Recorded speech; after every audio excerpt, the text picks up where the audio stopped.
পয়লা October দিল্লিতে যন্তর মন্তরের ধর্ণা মঞ্চ থেকে কেন্দ্রের বিরুদ্ধে অনাস্থা প্রস্তাব আনার হুঁশিয়ারি দেন মমতা বন্দ্যোপাধ্যায়। পরবর্তীতে ফেসবুকেও একই হুঁশিয়ারি দেন মমতা বন্দ্যোপাধ্যায়।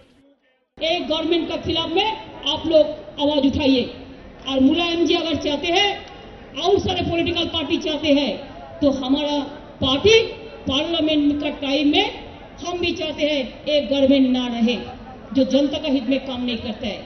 आइन कानून देख के जो भी करना है, अगर जरूरत है तो हम लोग नो कॉन्फिडेंस मोशन लेने के लिए भी तैयार है। अगर जरूरत है तो जब तक ये वापस नहीं होगा हम रेजोल्यूशन करने के लिए भी तैयार है। কিন্তু অনাস্থা প্রস্তাব আনতে যেহেতু ৫৫ জন সাংসদের স্বাক্ষরের প্রয়োজন, তাই তৃণমূল নেত্রীর এই হুঁশিয়ারি আদৌ কতটা বাস্তবায়িত হবে তা নিয়ে প্রশ্ন উঠতে শুরু করে রাজনৈতিক মহলে।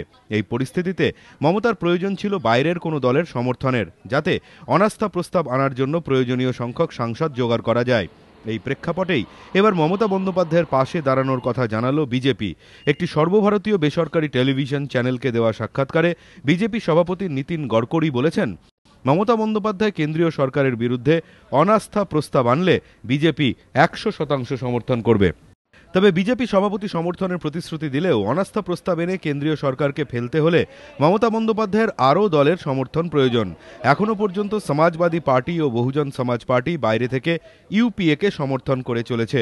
একমাত্র তারা পাশ থেকে সরে গেলেই মনমোহন সরকারের পতনের সম্ভাবনা রয়েছে বলে মনে করছে রাজনৈতিক মহল। এবিপি আনন্দ।